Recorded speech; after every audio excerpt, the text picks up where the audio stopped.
October 2021. That was when user Carl92 posted a sample of a song on whatsitsong.com, a site where you can upload a sample and users can help find its origins. The song they uploaded has been dubbed Everyone Knows That, and it seems like it was in the pop genre, being made sometime in the 80s. Carl92 says they don't remember the song's origins and that they found it between a bunch of old files on a DVD backup, which wound up there because they were learning how to capture audio and it just so happened to be a leftover. At the moment, there's only a 17-second snippet, and while there are recreations on YouTube of what the song could sound like in full, some of which using AI, we sadly haven't heard anything more from the official track other than the snippet I mentioned. But before moving on, I quickly want to have you take a listen to it.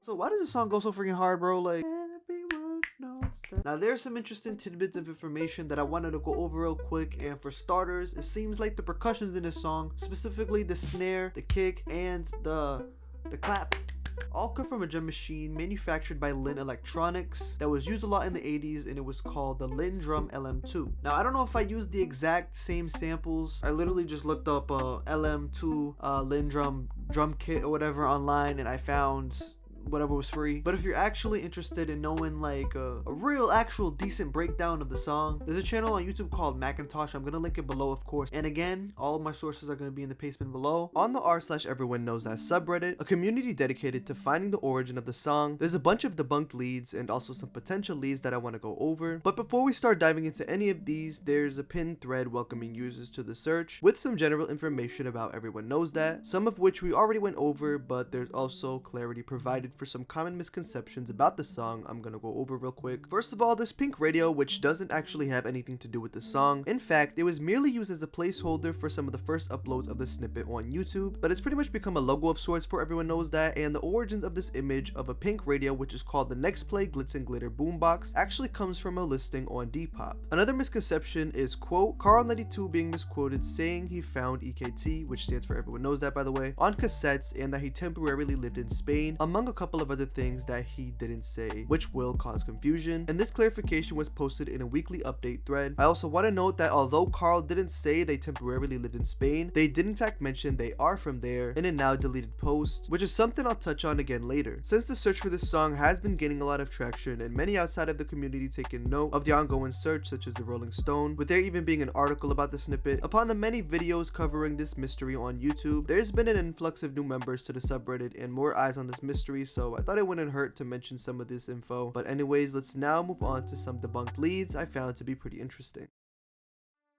As previously established, Carl92 posted the snippet onto whatsitsong.com in attempts to find his origins, so naturally other users of the site chimed in to try to help, with one user going by the name null42x86 having said the following, quote, yeah, I scrapped the idea of it being from the 2000s, makes more sense being from the 80s to late 90s. In response, Carl92 said, quote, it could be from the 90s but not from the 2000s because the file itself is from 1999, date in the file system. To me it sounds typical 80s, but I'm not an expert. Now if what Carl's saying here is accurate and the file itself is from 1999, this is important because it essentially puts a cap on the potential year this song is from, basically meaning it couldn't have been made at any point past 1999. I wanted to highlight all of this in particular because it brings us back to the r/everyone knows that subreddit, specifically to a post made by user Square Pies titled Some Common Technical Misleads Debunked, where Carl92's reply about the freaking, what do you call it?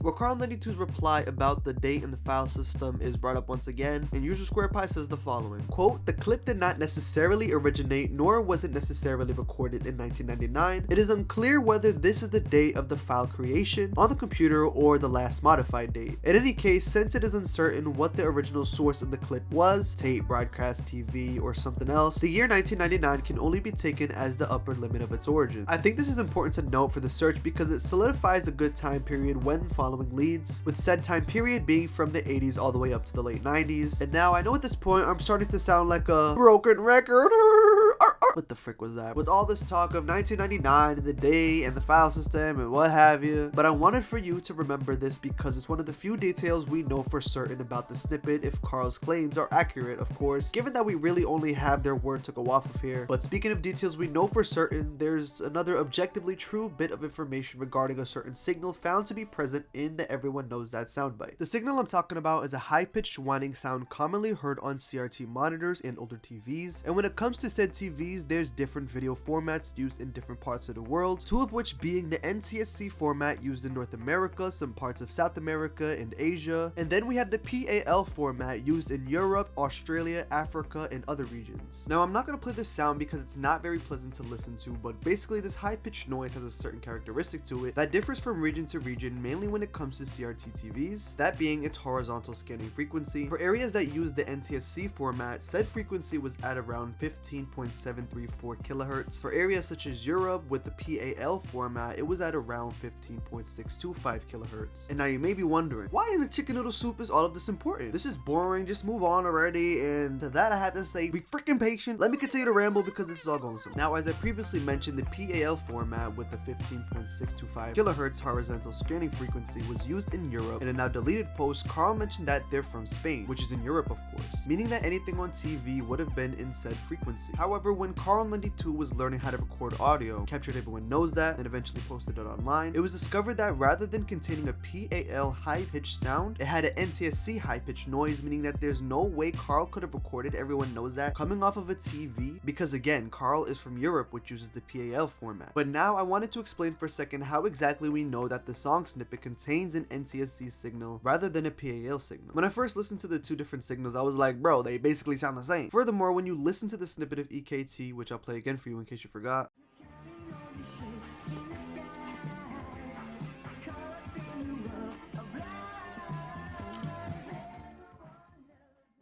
you can indeed tell that there's some sort of whining noise all throughout, but I don't know about you, but to me it just sounds like any old white noise. And so that's when I decided to reach out to User Square Pies, and they explained how it was deduced that an NTSC signal was indeed present as opposed to a PAL signal in the Everyone Knows That soundbite. Quote, "Hello Swinene, nice to meet you." Nice to meet you too, bro. Dap me up, you feel what I'm saying? First, let's talk a bit about the technique used in decomposing sound into its frequency components, that being the Fourier, how you freaking say it? Fourier transform. Okay, Fourier transform. And basically what this does is it decomposes signals into their frequency components. Each audio signal consists of pitches that can be separated using this technique. In other words, applying Fourier transform to the EKT clip yields the intensities, volumes of each frequency pitch component. Here on the plot, you can see how intense each frequency in the EKT clip is. The spike near the end of the plot is the tone we're talking about. It's hard to tell the exact frequency of the signal from the plot, but its precise frequency was read from the detailed text printout. The spike reaches its maximum in volume at 15734.26 Hz. This technique tells us there's quite an intense 15734.26 Hz tone in the clip. However, it doesn't tell us when and where in the clip. That's where a related technique, short time Fourier transform, comes in handy. Applying this technique to our clip makes it obvious the tone is present during the whole duration of the clip. You can see it as the prominent line near the top of the plot. From all that, we can conclude that there's a true NTSC tone present throughout the whole clip. NTSC tone is quite different from PAL in frequency, and they can't be confused. This doesn't necessarily mean the clip was recorded off of a TV. It means a monitor or TV displaying true NTSC content was present near when the clip was recorded. It's not easy to tell where the tone came from, but it's undeniably there. And with all of that being said, I just want to thank Square Pies for all of this information. And now, since Carl92 is from Spain, and the fact that most of Central and South America are regions with mainly Spanish-speaking countries,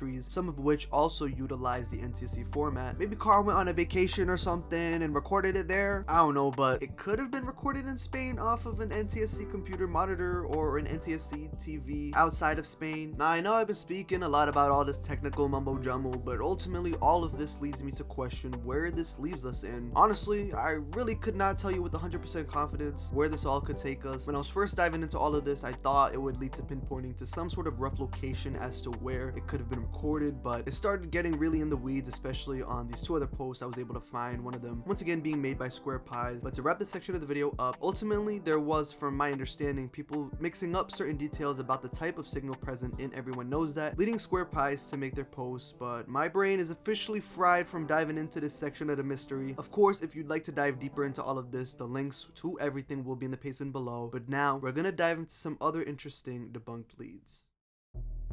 One thing I haven't mentioned yet are the lyrics of EKT. Going back to the What's That Song page and heading to the comments section, we see a couple of users chiming in saying what the lyrics might be, with user null42x86 interpreting the lyrics to be the following. Feel free to pause and read if you want to. Later on, the same user would post a slightly different interpretation, changing some words around, most importantly switching around ulterior motives. And remember this right here, ulterior motives. This is the other name that Everyone Knows That has been given, and this is important for you to know because this will lead into another point. But before that, from my understanding, the most agreed upon lyrics are the following. Again, feel free to pause and read if you'd like. And now the point of me going through all of this is I wanted for you to know the lyrics that most people agree upon, especially at the part when it says ulterior motives, and of course Everyone Knows That, as these lines give the snippet some sort of identity which can be useful when looking for potential leads, with one being posted on the subreddit November 13th 2023, simply titled Possible Lead, made by user Nebuchadnezzar. And below there's this image attached which we'll get into in just a bit, but the post says the following, quote, "So I did a copyright search and came across this, but I can't find a recording of it anywhere. Does anyone have a copy?" Getting into the attached image now, one important thing to know about music is that basically all music we listen to is copyrighted, and that fact can be useful when searching on copyright public records, which is what we see here in the screenshot, the registration number, the date, which is June 6, 1989, the application title, which is Ulterior Motives, the fact that it's a sound cassette, with there even being a note confirming that this record is for something music related, and we even have the claimant's name, Richard Hoza. Furthermore, on November 19th, just 6 days after the post we just went over, a user going by the name Fragrant Kiwi 1176 made a post regarding this Richard Hoza lead, with them even linking back to the initial post. And we can see here that a series of emails were sent back and forth regarding the Ulterior Motives cassette. And now I won't get into the email exchanges here, but all you really need to know is that not much came of them, and so Fragrant Kiwi tried a different approach. Quote, "At this point I felt powerless and like I'd let everyone down if I didn't take action, so I went back to the website and selected a different category instead. I've included all the info I can while trying to make it absolutely clear this is not for copyright or licensing purposes. It says that it may take up to 5 business days to respond, so I'll update when I can."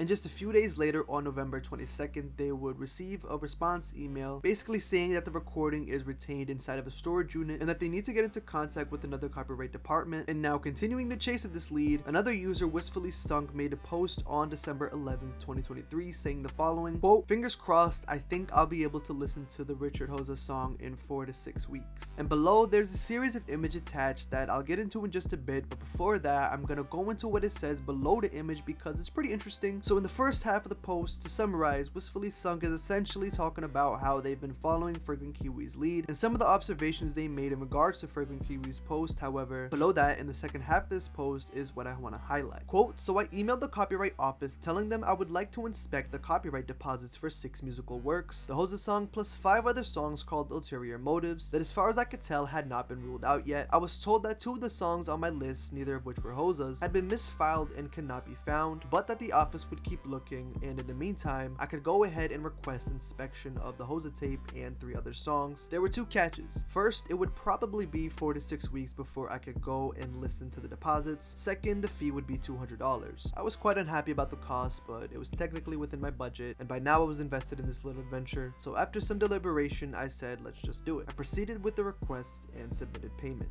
And now going back to the attached photos, what's interesting to note is that there's multiple music related copyrighted works under the name Ulterior Motives, all by different people, and eventually we would find that Wistfully Sunk's request to inspect Ulterior Motives by Richard Hoza would be granted, as on January 12th 2024 Wistfully Sunk made a post of the trip they took to the copyright office in Washington DC. However, sadly, before this post even went live, the lead regarding Richard Hoza was debunked, as another user going by the name C. Chider Cider, I don't know how to say your name, forgive me. But this user right here made a post on December 14th, 2023 saying, quote, after hearing about the Richard Hoza lead, I decided to track him down and send him a letter explaining our mystery. After about a week and a half, he gave me this phone call. This is a cut version. And now I'm not going to show the call, but I'd highly recommend you check this all out because it's pretty interesting. But in case you need further confirmation that the Richard Hoza lead is a dead end, going back to Wistfully Sung's Copyright Office trip post, they mentioned, quote, the song itself was an upbeat instrumental jazz tune with a roughly 9-minute and 29-second runtime. In case you were waiting for even more confirmation that this isn't our ulterior motives, it opens with piano and then the bass, then drums, and then the saxophone comes in about 30 to 50 seconds later. So yeah, that definitely doesn't sound like the ulterior motives that we're looking for, but it was probably still a banger though. Anyways, that's about it for this debunked lead, and let's now move on.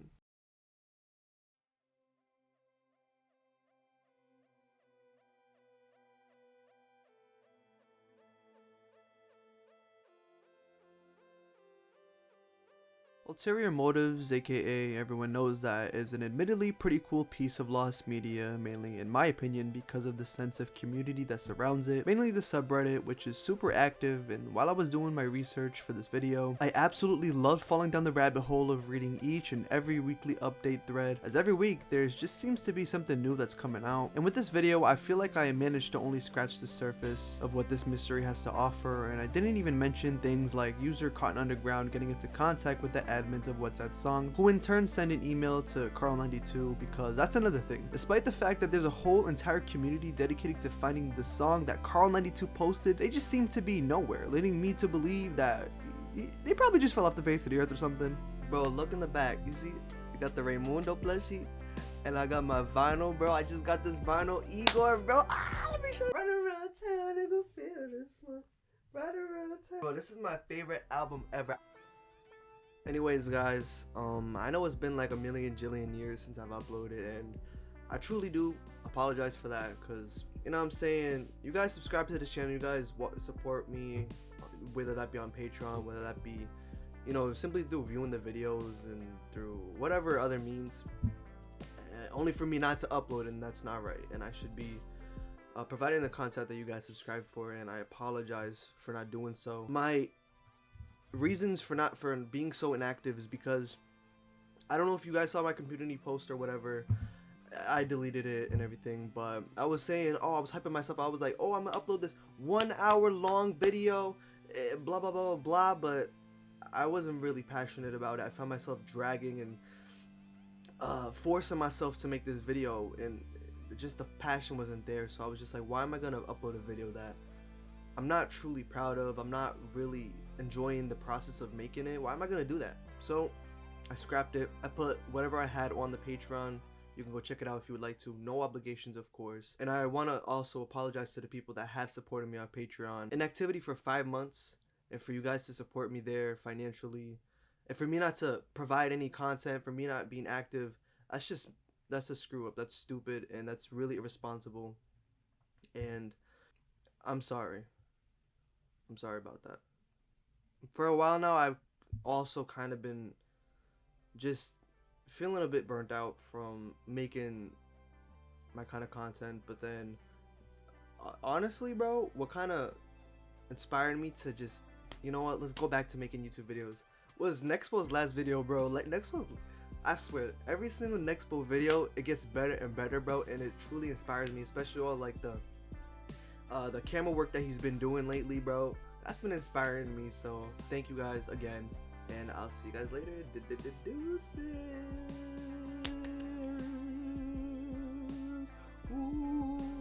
Hold on, I'm making music real quick. You make my heart hurt. You make my heart hurt. Boom, boom. Oh, also, I forgot to mention, yo, one more thing, bro. I've been making music. All of the music in this video, I made it. This guy made it. When I'm on YouTube, I be like Swanene, eating my chicken noodle soup just like Swanene. When I hit that